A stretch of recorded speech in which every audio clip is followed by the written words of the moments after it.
Welcome in my YouTube channel. इससे पहले वाले क्लास में मैंने 30 क्वेश्चंस करवाए थे कंप्यूटर के ऊपर बेस। आज मैं 30 क्वेश्चंस और कराऊंगा जो कि कंप्यूटर के ऊपर बेस है। अगर आपने मेरा पहले वाला वीडियो नहीं देखा है तो आप लोग उसको देख सकते हैं, लिंक आपको डिस्क्रिप्शन बॉक्स में मिल जाएगा। तो चलिए स्टार्ट करते हैं कंप्यूटर के ऊपर बेस्ड कुछ और क्वेश्चंस। तो पहला क्वेश्चन है जेएसपी का मतलब। जेएसपी का क्या मतलब होता है? जेएसपी का मतलब होता है जावा सर्वर पेजेस। ठीक है, जावा सर्वर पेजेस। अभी जावा सर्वर पेजेस होता क्या है, तो मैं इसको क्लिक करता हूं तो देखिए Java server pages is a technology that help software developer to create web pages based on XML, ये सब कुछ। ठीक है, एक्चुअली में जावा सर्वर पेजेस क्या होता है, जो भी इंटरनेट फाइल्स बनाते हैं, ठीक है, उसमें डेवलपर को वो फ्रीडम देता है कि उसको वेब पेज को किस तरह से शो करना चाहता है, कैसे क्रिएट करना चाहता है, कैसे डिजाइन करना चाहता है। ठीक है, ये सब कुछ वेब पेजेस के लिए है ये। ठीक है, उसके लिए। और ये जावा सर्वर जो होता है वो किसके ऊपर बेस्ड होता है, कैसे इंटरप्रेट होता है, मतलब किसकी हेल्प से किया जाता है, तो वह HTML XML। ठीक है, और JSP जो जावा यूज किया जाता है उसमें प्रोग्राम जो यूज किया जाता है वो जावा प्रोग्रामिंग। जावा वैसे नाम में भी है इसके, तो उसमें कंफ्यूज होने की जरूरत नहीं है कि जावा ही यूज होगा। अब यहाँ पे HTML का फुल फॉर्म पूछा जा सकता है, तो HTML का फुल फॉर्म होता है हाइपर टेक्स्ट मार्कअप लैंग्वेज। ये आगे मैं वीडियो में बताऊंगा आप लोगों को कि और कहाँ पे इसको हम लोग यूज किया जाता है। ठीक है, सेकंड क्वेश्चन में चलते हैं। FTP। तो FTP क्या होता है? FTP होता है फाइल ट्रांसफर प्रोटोकॉल। यहाँ पे जो P है, P मतलब प्रोटोकॉल। तो प्रोटोकॉल का क्या मतलब होता है? प्रोटोकॉल का मतलब होता है सेट ऑफ रूल्स। मतलब जैसे एक सिस्टम है, जैसे सपोज करिए एक सिस्टम है, ठीक है, ये एक सिस्टम है और इस सिस्टम में फाइल्स ट्रांसफर करना है किसी को। सपोज करिए एक सर्वर है, ये सर्वर अगर कोई फाइल ट्रांसफर करना चाहता है यहाँ से, सपोज करिए ये सर्वर है और ये कोई PC है। ठीक है, तो ये सर्वर अगर कोई फाइल ट्रांसफर करना चाहता है यहाँ से लेके यहाँ, तो किसकी हेल्प से करेगा? वो करेगा FTP की हेल्प से। ठीक है, वो इस रूल को फॉलो करेगा। इस FTP में एक रूल है, ठीक है, उस रूल को फॉलो करेगा तो जो फाइल है हमारी वो सर्वर से कहाँ आएगा? PC पर्सनल कंप्यूटर में आएगा with the help of FTP। तो this is file transfer protocol. Next में चलते हैं हम लोग URL। URL का क्या मतलब है? तो URL का मतलब होता है यूनिफॉर्म रिसोर्स लोकेटर। ठीक है, तो this is uniform resource locator. और इसका और क्या मीनिंग है इसको हम लोग देख लेते हैं। पहले मैं इसको इरेज कर देता हूं। ओके, तो this is address resources, this is address of resource. मतलब जैसे कोई एड्रेस है, उस एड्रेस पे जाने के लिए हम लोग किसकी हेल्प लेंगे? हम लोग हेल्प लेंगे URL के। ठीक है, URL के हेल्प लेके उस एड्रेस पे हम लोग पहुंचेंगे। और URL कहाँ पे, किस डाटा कहाँ से एक्सेस करेगा? वो डाटा एक्सेस करेगा www से। अब www का फुल फॉर्म मैंने आपको ऑलरेडी बता रखा है, वर्ल्ड वाइड वेब। इसको वेब एड्रेस भी बोला जाता है। ठीक है, ठीक है, URL को हम लोग वेब एड्रेस भी बोला जाता है। और ये किसकी हेल्प से चलता है? HTTP की हेल्प से। और HTTP क्या होता है? Hyper text transfer protocol. मैंने ये ऑलरेडी अपने प्रीवियस वीडियो में बताया हुआ है। और इसको किसने क्रिएट किया है? इसको क्रिएट किया है टिम बर्नर्स-ली इन 1994। 1994 में टिम बर्नर्स-ली ने इसको बनाया था। ठीक है, तो URL आपको समझ में आ गया, यूनिफॉर्म रिसोर्स लोकेटर। ओके, अब हम लोग नेक्स्ट क्वेश्चन में चलते हैं। नेक्स्ट है ईथरनेट। ईथरनेट एक्चुअली क्या होता है?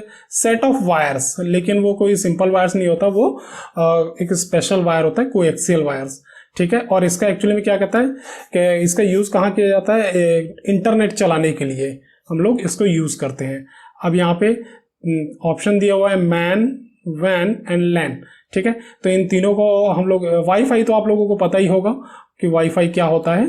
ठीक है, लेकिन अभी हम लोग इन तीनों को समझ लेते हैं। तो सबसे पहले इसका ईथरनेट का जो एग्जांपल है वो लैन है। इसको देखिए, लैन का फुल फॉर्म क्या होता है? Local area network. Local area network का क्या मतलब होता है? जैसे एक बिल्डिंग है, ठीक है, एक बिल्डिंग के अंदर ही अगर नेटवर्क सेटअप करना है, सिर्फ एक बिल्डिंग के अंदर, तो हम लोग यूज करते हैं लैन। ठीक है, लेकिन अगर दो बिल्डिंग में हो गया सेम सिटी के अंदर, जैसे सपोज करिए यहाँ पे भी है और यहाँ पे भी है, और इन दोनों को दो बिल्डिंग है और यहाँ पे भी एक नेटवर्क लगा हुआ है। सपोज करिए यहाँ पे भी लैन होगा क्योंकि एक ही बिल्डिंग में है।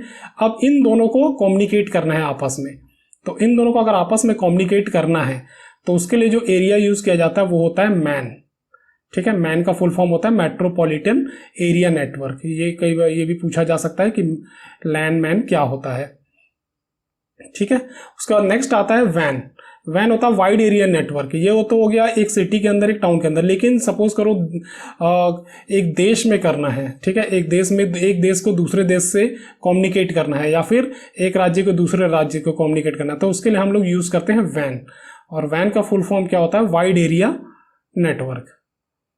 ठीक है, ओके। अब हम लोग चलते हैं नेक्स्ट क्वेश्चन में। नेक्स्ट क्वेश्चन है 10 लाख बाइट लगभग कितना होता है? ठीक है, तो सबसे पहले हम लोग देख लेते हैं 10 लाख बाइट कितने बराबर होता है। तो सबसे पहले राइट करिए 10 लाख। जैसे 10 लाख लिखता हूं मैं, इकाई, दहाई, सैकड़ा, हजार, 10,000, लाख और ये 10 लाख।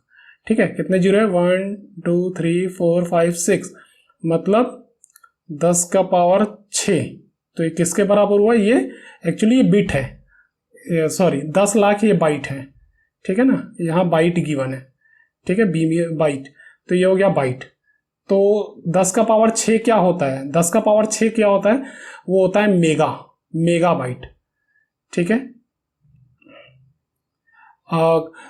इससे पहले मैंने बताया हुआ था कि जो 1 किलो बाइट जो होता है, ठीक है, वो कितने के बराबर होता है? 1024। ठीक है, 1024। लेकिन कैलकुलेशन को इजी करने के लिए हम लोग 1 बाइट इक्वल टू लेते हैं 10 टू द पावर 3। ठीक है, तो 1 किलो बाइट को हम लोग क्या बोल सकते हैं? 1 kilobyte is equal to 10 to the power 3 byte. ठीक है, actually 1 kilobyte 10 to the power 3 byte होता है। ठीक है, अब वो एक्चुअली में होता है 1024, लेकिन उसका अप्रोक्सीमेट हम लोग 1000 लेते हैं। 1024 होता है, इसे अप्रोक्सीमेट 1000 लेते हैं। इसलिए यहाँ पे जो ये वर्ड यूज किया हुआ है लगभग, ठीक है ना, उसने एग्जैक्ट नहीं पूछा, उसने पूछा लगभग कितना होता है। ठीक है, तो वो लगभग होता है मेगाबाइट। यहाँ पे एक्चुअली में 1 मेगाबाइट है ये। ठीक है, 10 लाख 10 लाख बाइट 1 मेगाबाइट के बराबर होता है। ठीक है, इसको हम लोग क्लिक कर लेते हैं। ओके, उसके बाद नेक्स्ट है फिजिकल और नेटवर्क लेयर के बीच में कौन सी लेयर पाई जाती है? ठीक है, तो अब इसको समझने के लिए आपको OSI लेयर आपको पता होना चाहिए। ठीक है, तो इसके लिए भी मैंने एक डायग्राम बनाया हुआ है, वो मैं आपको शो करता हूँ। उससे पहले मैं इसको इरेज कर लेता हूँ, इनफैक्ट इसको भी। ओके,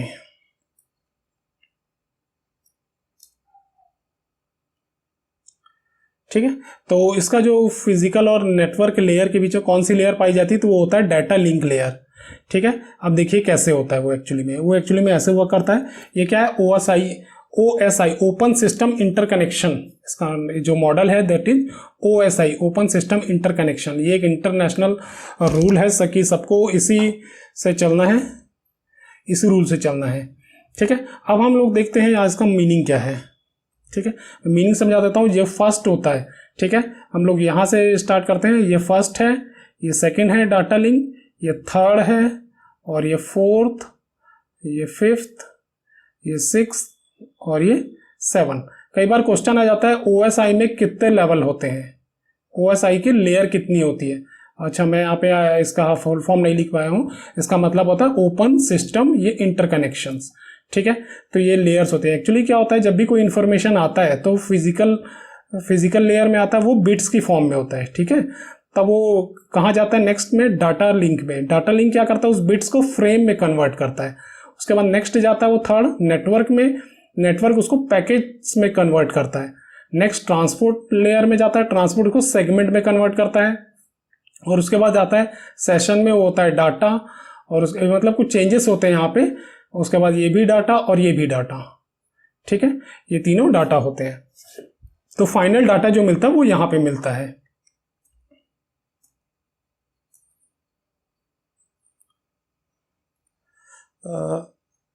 एक मिनट, ये थोड़ा गायब हो गया है, मैं इसको फिर से लेके आता हूँ। हाँ, यहाँ पे, ठीक है। तो ये यहाँ पे होता है, और इसको बोलते हैं ओपन सिस्टम इंटरकनेक्शंस। और यहाँ पे भी इनका भी कुछ यूज़ होता है, जैसे स्विच कहाँ यूज़ होता है, हब कहाँ पे यूज़ होता है, ठीक है। ये जो ट्रांसपोर्ट सेगमेंट है ये सबसे ज़्यादा इंपॉर्टेंट है ये, ठीक है। ये तीनों को बोला जाता है, ये सॉफ्टवेयर पार्ट बोला जाता है, और इन तीनों को बोला जाता है हार्डवेयर पार्ट। और ये ट्रांसपोर्ट लेयर होता है, इसको बोला जाता है, मतलब मेन पार्ट बोला जाता है ओएसआई का। जो मेन पार्ट जो होता है वो ट्रांसपोर्ट होता है, ठीक है। और इसमें ही वर्क करता है TCP/IP, जो इंटरनेट प्रोटोकॉल होता है, TCP/IP, और स्लैश करके यहाँ जो लिखते हैं IP, जो इंटरनेट प्रोटोकॉल होता है, ठीक है, वो यहीं पे होता है ट्रांसपोर्ट में, ट्रांसपोर्ट लेयर में, ठीक है। तो आई होप आप लोगों को ये समझ में आ गया होगा। अब हम लोग चलते हैं नेक्स्ट क्वेश्चन में। नेक्स्ट है, कंप्यूटर की मशीनी भाषा आधारित है, ठीक है। कंप्यूटर की जो भाषा आधारित है वो किस पे है, बूलिये बीजगणित पर। क्योंकि देखिए मैंने स्टार्टिंग में बताया था, जो कंप्यूटर है वो सिर्फ 0 और 1 को समझता है, और ये 0 और 1 क्या होता है, मशीन लैंग्वेज होता है। तो और 0 और 1 कहाँ पे वर्क करता है, सिर्फ बूलिये बीजगणित में, इसके अलावा ये सब में वर्क नहीं करता है। तो और इसके लिए क्या जो सर्किट यूज होता है, वो कौन सा सर्किट यूज होता है, दैट इज लॉजिक सर्किट, ठीक है। This is logic circuit use होता है कंप्यूटर पे आधारित, ये 0 और 1 मशीन लैंग्वेज के लिए। तो इससे पहले वाले वीडियो में मैंने उसमें बताया था कि बाइनरी का एडिशन जो लिखा था उसमें, जैसे 0 और 1 कितना होगा, तो ये हो जाएगा 1, और इसका जो कैरी हो जाएगा वो हो जाएगा 0, ठीक है। तो वैसे ही प्लस माइनस जो and gate, or gate, nor gate, nand gate, nor gate जो यूज होता है वो सब बूलियन बीजगणित के लिए होता है, ठीक है। अब हम लोग चलते हैं नेक्स्ट क्वेश्चन में। इसको पहले मैं चेक कर देता हूँ, ग्रीन कर देते हैं, अच्छा लगता है ग्रीन करने पे, ओके।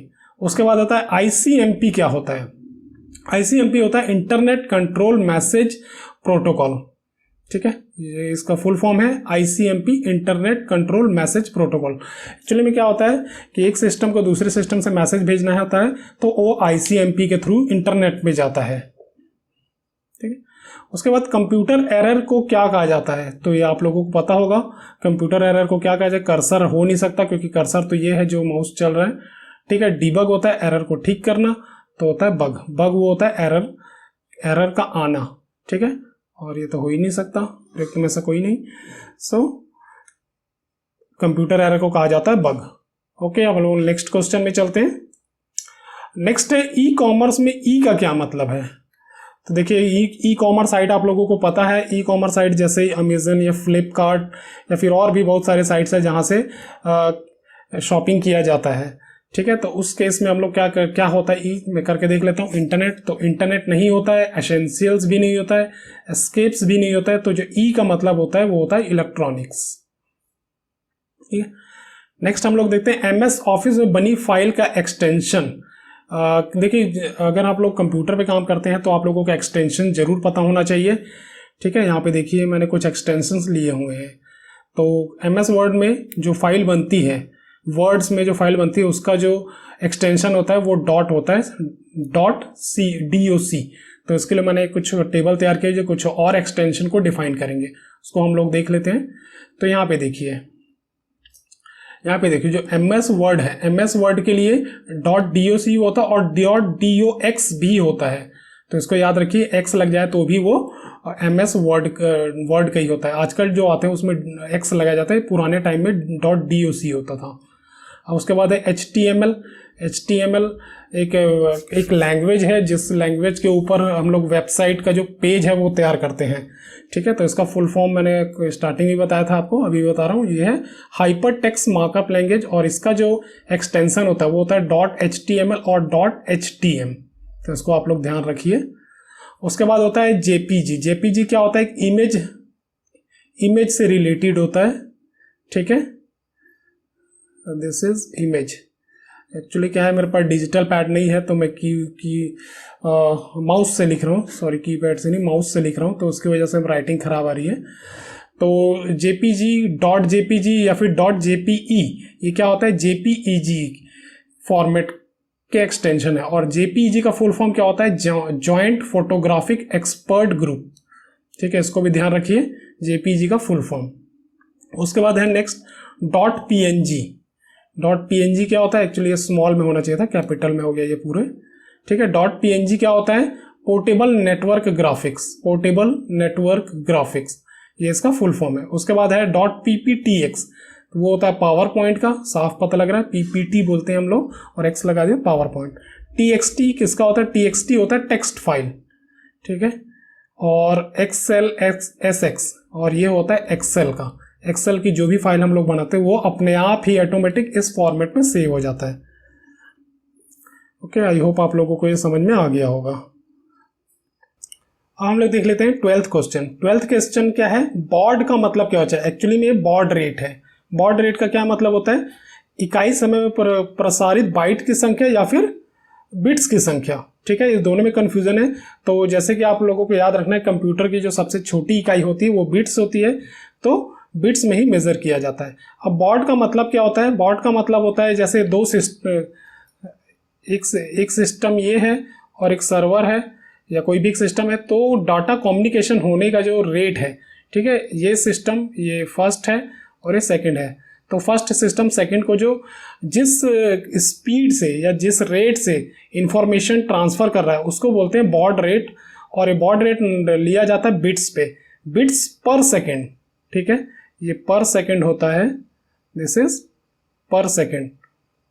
ठीक है, तो बिट्स पर सेकेंड मीन्स बॉड रेट जितना अच्छा होगा, इसका मतलब इंफॉर्मेशन बॉड रेट जितना अच्छा होगा इसका मतलब इंफॉर्मेशन उतना ही जल्दी और अच्छे से ट्रांसफर हो रहा है। ठीक है, ओके, नेक्स्ट क्वेश्चन देखते हैं हम लोग। प्रोजेक्ट लून क्या है? ठीक है, तो प्रोजेक्ट लून एक्चुअली गूगल की तरफ से चलाया गया एक प्रोजेक्ट है जिसमें ग्रामीण एरिया में जो लोग रहते हैं उनको नेटवर्क नहीं मिलता है, तो उसके लिए एक प्रोजेक्ट चलाया गया था जिसका नाम रखा गया था लून। और इसमें क्या होता था, बलून के थ्रू वो लोग नेटवर्क प्रोवाइड करते थे जो ग्रामीण इलाकों में रहते थे। तो बलून के थ्रू करते थे, तो मतलब तार नहीं होता था, दैट इज बेतार संचार प्रौद्योगिकी से। ठीक है, तो इसका जो आंसर होगा वो होगा ऑप्शन ए। उसके बाद नेक्स्ट है एसएमपीएस का फुल फॉर्म क्या है? एसएमपीएस का फुल फॉर्म नॉर्मली आप लोगों को पता होगा, इसका फुल फॉर्म होता है स्विच मोड पावर सप्लाई। ठीक है, स्विच मोड पावर सप्लाई क्या होता है? उसमें डेस्कटॉप में लगा होता है सिस्टम में, जो क्या होता है कंप्यूटर के जितने भी पार्ट्स हैं उनको डिफरेंट वोल्टेज सप्लाई करता है।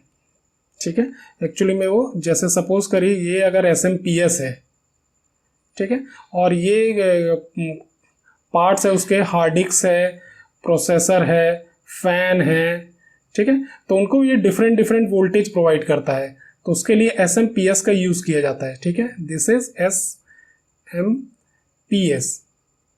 ठीक है, ये एसएमपीएस ये डिफरेंट वोल्टेज प्रोवाइड कर रहा है हार्ड डिस्क के लिए भी और सीपीयू के लिए, और ये यहाँ पे क्या कहा था मैंने, प्रोसेसर, तो उसके लिए। ठीक है, डिफरेंट वोल्टेज प्रोवाइड करता है, तो इसलिए इसका यूज़ होता है। ओके, आप लोग नेक्स्ट चलते हैं। विद्या वाहिनी परियोजना निम्न में से किस पर बल देती है? तो विद्या वाहिनी, तो विद्या का मतलब पढ़ाई लिखाई से है। ठीक है, तो यहाँ पे हम लोग कंप्यूटर के बारे में बात कर रहे हैं, तो इसका मतलब कंप्यूटर शिक्षा पर। ओके, आप लोग नेक्स्ट चलते हैं। वेब पोर्टल डेकनेट किससे संबंधित है? ठीक है, तो सबसे पहले डेकनेट का फुल फॉर्म देख लेते हैं क्या है। डेकनेट का जो फुल फॉर्म है वो डिपार्टमेंट ऑफ एग्रीकल्चर कॉरपोरेशन। ठीक है, डी से डिपार्टमेंट, ए से एग्रीकल्चर और ये कॉरपोरेशन। ठीक है, अब यहाँ पे एग्रीकल्चर आ गया है, तो एग्रीकल्चर आ गया तो ऑब्वियस सी बात है ये एग्रीकल्चर से रिलेटेड होगी। ठीक है, उसके बाद आता है IPv4 का साइज क्या है? ठीक है, IPv4 क्या होता है? एक्चुअली IP वर्जन ये है।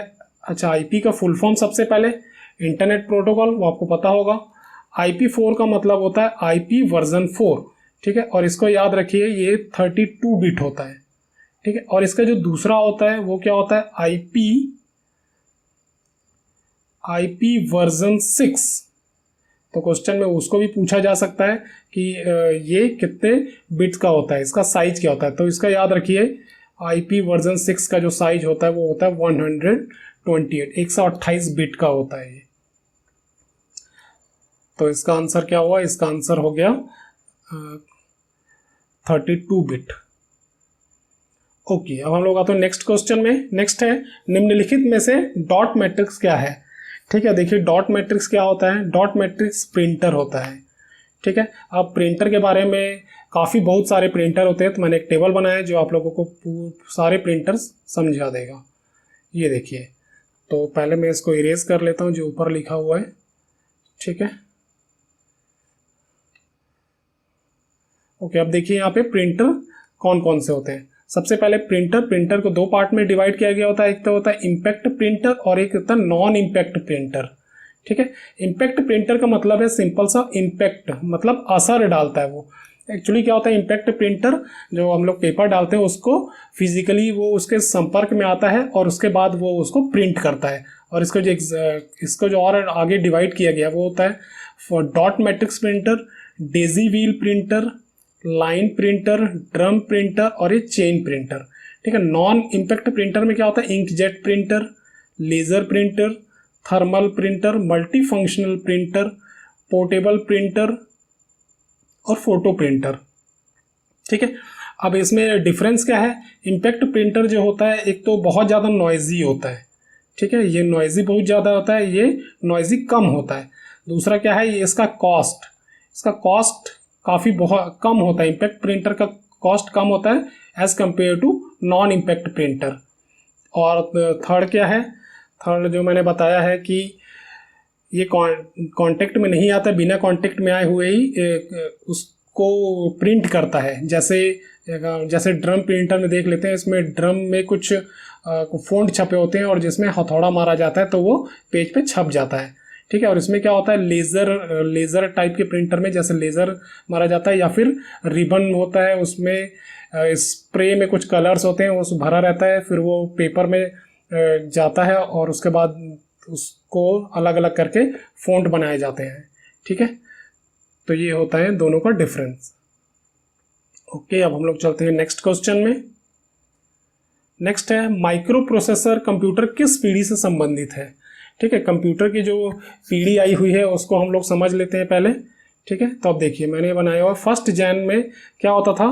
फर्स्ट जेन में वॉक्यूम ट्यूब यूज़ होता था, तो इसकी वजह से क्या होते थे, पहले जो कंप्यूटर होते थे बहुत बड़े बड़े आते थे। उसके बाद जब सेकेंड जी आया, जी का मतलब यहाँ पे जनरेशन है। ठीक है, सेकेंड जी, क्योंकि कई बार क्वेश्चन यही पूछ लिया जाता है व्हाट इज 2G में जी क्या रिप्रेजेंट करता है, तो जी रिप्रेजेंट करता है जनरेशंस। ठीक है, अब यहाँ पे सेकेंड जी में क्या किया है, वॉक्यूम ट्यूब को रिप्लेस किया गया ट्रांजिस्टर से। थर्ड जी में क्या किया गया, थर्ड जी में आईसी से रिप्लेस किया गया ट्रांजिस्टर को। ठीक है, आईसी इंटीग्रेटेड सर्किट। उसके बाद आया फोर्थ जी में वीएलएसआई टेक्नोलॉजी यूज़ किया है, इसको याद रखना। यहाँ पे फोर्थ जी में वीएलएसआई टेक्नोलॉजी यूज़ किया गया है और वीएलएसआई टेक्नोलॉजी से माइक्रो प्रोसेसर यूज़ किया गया और माइक्रो प्रोसेसर एंड सेमीकंडक्टर को यूज़ करना कहाँ शुरू किया, फोर्थ जनरेशन में। तो ये काफ़ी इंपॉर्टेंट है फोर्थ जनरेशन। और इसके बाद फिफ्थ जनरेशन में क्या है, पैरेलल प्रोसेसिंग। तो पैरेलल प्रोसेसिंग यूज़ हो रहा है फिफ्थ जनरेशन में। ठीक है, तो इसका आंसर क्या होगा, माइक्रो प्रोसेसर कंप्यूटर कहाँ से आया है, दैट इज फोर्थ जनरेशन से, फोर्थ पीढ़ी से। उसके पेरिफेरल उपकरण का उदाहरण है।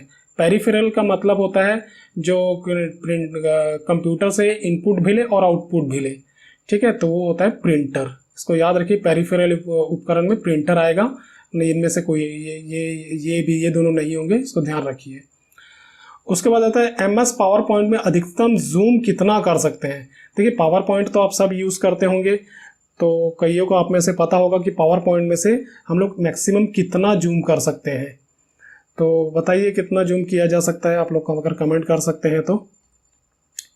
ओके, तो इसको देखिए 400 हम लोग जूम कर सकते हैं पावर पॉइंट से। इसके लिए मैंने खुद अपने सिस्टम का एक स्क्रीनशॉट लिया दिखाने के लिए, मैं दिखा देता हूँ। ये देखिए कितना यहाँ पे देख सकते हो आप लोग, इसका जो मैक्सिमम है वो 400 है, 400 जूम है। ये 200, ये 100, ये 66, 50 और ये 33, 400 तक इसको मैक्सिमम जूम किया जा सकता है। उसके बाद हम लोग इसको जूम नहीं कर सकते।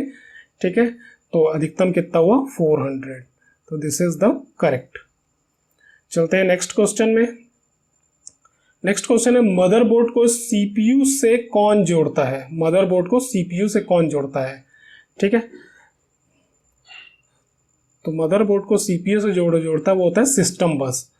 अब सिस्टम बस क्या होता है उसको हम लोग समझते हैं। देखिए सिस्टम बस क्या होता है, देखिए तीन मेन पार्ट ले लिए। जैसे कंप्यूटर का ये सीपीयू है, एक मेमोरी है और एक इनपुट एंड आउटपुट, और ये तीनों को मिला के बोला जाता है सिस्टम बस।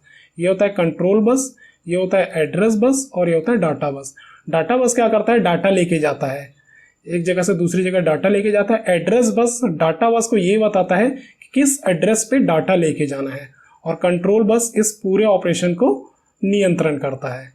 ठीक है, तो ये हो गया। अब यहाँ पे देख सकते हैं कि कौन सा यूनिडायरेक्शनल है, कौन सा बाई डायरेक्शनल है। ठीक है, जो कंट्रोल बस है वो बाई डायरेक्शनल होता है। ये देखिए ये दोनों को ये कंट्रोल कर रहे हैं, और बाकी आप लोग देख सकते हैं डाटा भी बाई डायरेक्शनल है। और एड्रेस बस का मैं श्योर नहीं हूँ कि ये यूनिडायरेक्शनल होता है या बाई डायरेक्शनल होता है, तो इसके बारे में अभी नहीं बता सकता। लेकिन इन तीनों को एक साथ बोला जाता है सिस्टम बस, और सिस्टम बस की हेल्प से ही मदरबोर्ड को सीपीयू से जोड़ा जाता है। ठीक है, अब हम लोग नेक्स्ट क्वेश्चन चलते हैं। पहला माउस किसने बनाया था? ठीक है, तो आपको पता होगा वो बनाया था डगलस एजबर्ट ने।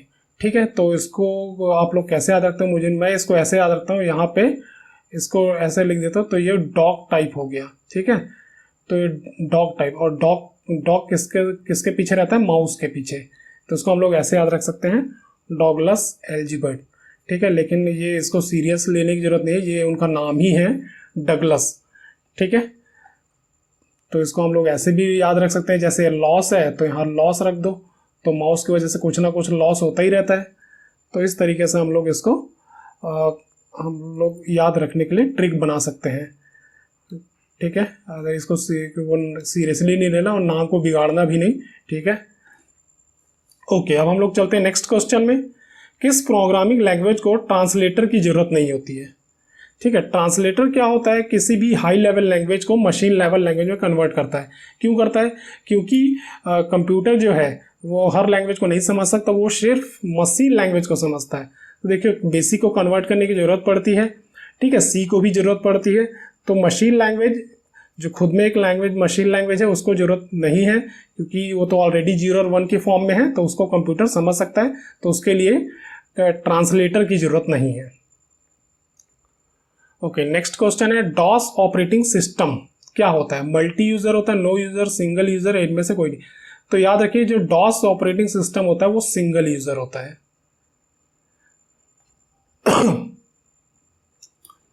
ओके, उसका नेक्स्ट क्वेश्चन है पहला कंप्यूटर कौन सा है? पहला कंप्यूटर कौन सा है?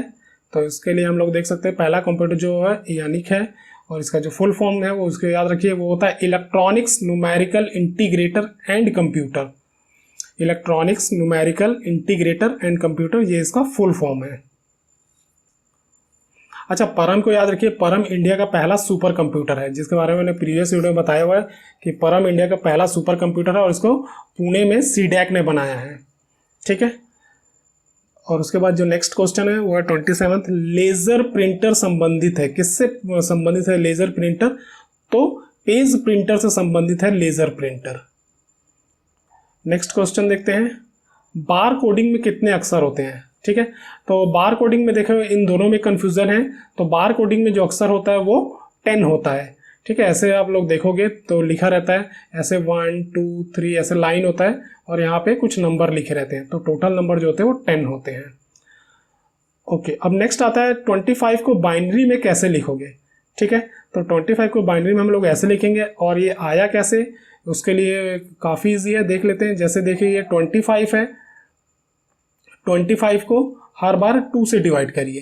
2 से क्यों करना है? क्योंकि बाइनरी नंबर में 2 ही होता है, तो जब 2 से करोगे तो हो जाएगा 12 टाइम्स, और यहाँ पे रिमाइंडर को लिखना है, कितना बचा 1, फिर अगेन 2 से करेंगे। ठीक है, तो फिर 2 से कितना जाएगा? ये हो जाएगा 6, और यहाँ पे रिमाइंडर कितना आया 0, फिर 2 से भाग करिए इसे, कितना आएगा 3 बार जाएगा, और कितना बचा शेषफल 0, फिर 2 से करिए, फिर कितना आया 2 1 2, और ये बच गया भागफल।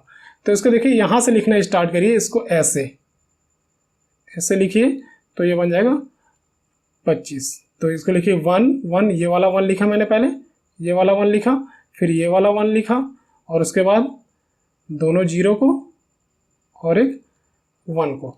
ठीक है, तो ये हो गया बाइनरी नंबर किसका, 25 का। तो इसको हम लोग ऐसे लिख सकते हैं, ऐसे सॉल्व कर सकते हैं। ठीक है, 25 की जगह कितना भी होता, 30 होता, 40 होता, हम लोग सॉल्व कर सकते हैं। ओके, उसका नेक्स्ट है MS वर्ड में मेल मर्ज क्या है। ठीक है, तो MS वर्ड में जो मेल मर्ज होता है वो क्या होता है, ईमेल एक साथ कई लोगों को भेजना। जब एक ईमेल को बहुत सारे लोगों को भेजा जाता है, ठीक है, तो उसको बोलते हैं MS मेल मर्ज।